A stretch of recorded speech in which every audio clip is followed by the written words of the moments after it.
Raja Airlangga. Berdirinya Kerajaan Kahuripan, masa kejayaan dan keruntuhannya. Nama Airlangga pada umumnya sudah banyak diketahui masyarakat. Nama ini banyak diabadikan sebagai nama jalan, bahkan salah satu perguruan tinggi terbesar di Indonesia, tepatnya di Kota Pahlawan, Surabaya. Airlangga lahir pada tahun 990, merupakan raja dan pendiri Kerajaan Kahuripan yang memerintah 1009 sampai 1042. Disebutkan Muhammad Fikri lewat tulisan berjudul Pengaruh Airlangga terhadap Kemajuan Kerajaan Midang Kamulan dalam Jambura History and Culture Journal Volume 1 2019. Airlangga dikukuhkan sebagai raja dengan gelar Abhiseka Sri Maharaja Rakai Halu Sri Dharma Wangsa Airlangga Ananta Wikramo Tunggadewa. Ayah beliau bernama Udayana, raja dari kerajaan Bedahulu dari Wangsa Warmadewa. Ibunya bernama Mahendra Datta, seorang putri Wangsa Isana dari Kerajaan Midang. Kerajaan Midang merupakan salah satu kerajaan kuat di Nusantara yang batas kekuasaannya mencapai Kalimantan Barat. Kedua orang tua beliau memberikan nama Airlangga yang artinya air yang melompat. Airlangga mengakui sebagai keturunan dari Empu Sindok dari Wangsa Isana dari Kerajaan Midang Mataram di Jawa Tengah. Pada 1016, ibu kota Kerajaan Midang yang terletak di Watan sekitar Madiun sekarang tiba-tiba diserang oleh Raja Urawari dari Luaram, sekutu Kerajaan Sriwijaya. Dalam serangan itu, Dharma Wangsa Teguh tewas, sedangkan Airlangga lolos ke hutan pegunungan Wonogiri, ditemani pembantunya yang bernama Empu Narotama. Airlangga kemudian membangun Kerajaan Kahuripan di Desa Patakan. Berdasarkan prasasti Kamalagian 1037, ibu kota kerajaan sudah pindah ke Kahuripan daerah Sidoarjo sekarang. Menurut prasasti Pamuatan 1042, pusat kerajaan kemudian pindah ke Daha daerah Kediri sekarang. Kerajaan Kahuripan adalah kerajaan bercorak Hindu-Buddha, dikenal atas toleransi beragamanya, yaitu pelindung agama Hindu, Siwa, dan Buddha. Kerajaan ini merupakan kelanjutan Mataram kuno periode Jawa Timur atau Kerajaan Midang. Wilayah kekuasaan Kerajaan Kahuripan meliputi Madiun, Kediri, Surabaya, Pasuruan, dan Malang.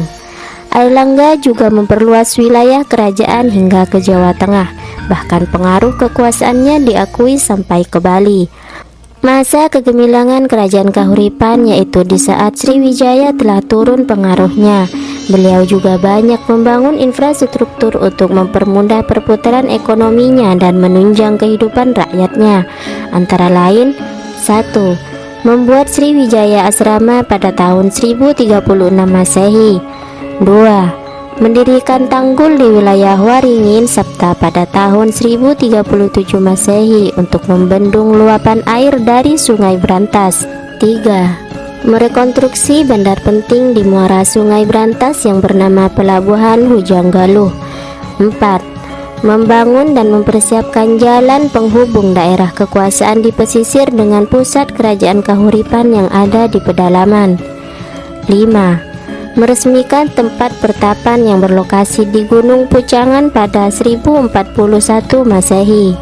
Selain itu, Airlangga juga sangat menghargai berbagai karya tulis yang tercipta dari kalangan masyarakatnya. Ia cukup mengapresiasi mereka sehingga tidak sulit bagi warganya untuk mengembangkan kemampuannya tersebut. Terdapat sebuah karya berjudul Arjuna Wiwaha yang cukup fenomenal. Karya tersebut menjadi salah satu identitas dari kerajaan ini, karena dengan banyaknya kekaisaran Hindu di Indonesia, Kahuripan mampu untuk menonjolkan sesuatu yang berbeda. Kerajaan Kahuripan tidak mampu bertahan lama dan runtuh bukan disebabkan karena peperangan seperti pada umumnya. Namun sebelum Airlangga turun tahta, beliau sempat memindah ibu kota kerajaan ke Daha, termasuk wilayah Kediri sekarang. Tahun 1042, Airlangga meletakkan kekuasaannya dan memilih untuk menjadi pertapa dengan gelar Resi Aji Paduka Empungku Sang Pinaka Katraning Buana. Hal itu dilakukan karena ada perebutan tahta di antara kedua putranya, yaitu Sri Samawara Wijaya dan Empanji Garaksakan, dari hasil perkawinannya dengan seorang selir. Kemudian beliau membagi dua wilayah kerajaannya, wilayah bagian barat yang dinamai Kadiri dengan Daha sebagai ibu kotanya dipasrahkan kepada Sri Samarawijaya, sedangkan kerajaan bagian timur diamanatkan ke Empanji Garaksakan, meliputi daerah Janggala dengan Kahuripan sebagai ibu kota negaranya. Pembagian wilayah tersebut juga disebabkan lantaran penerus tahta yang seharusnya mengambil alih dan sudah ditunjuk oleh Erlangga, yaitu Sanggara Mawijaya Tunggadewi, tidak mau mengemban amanah tersebut karena ada beberapa hal. Selain karena ia merupakan perempuan, namun juga karena ia lebih memilih untuk bertapa dan mengasingkan diri untuk mendapatkan pencerahan agar menjadi resi atau pertapa. Perpecahan dan perebutan kekuasaan memang menjadi momok mengerikan dalam sejarah kerajaan dunia, tak terkecuali di Nusantara. Kerajaan runtuh bahkan terbelah atau wilayah kekuasaannya melepaskan diri, tak jarang karena disebabkan perebutan kekuasaan antara ahli warisnya, bukan hanya disebabkan oleh serangan dari lawannya.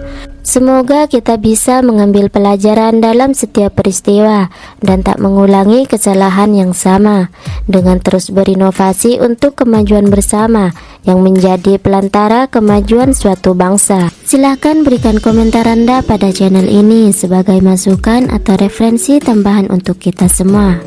Dukung terus channel kami dengan subscribe serta like video kami, dan pastikan Anda sudah klik tombol lonceng agar Anda selalu mendapatkan notifikasi video terbaru kami.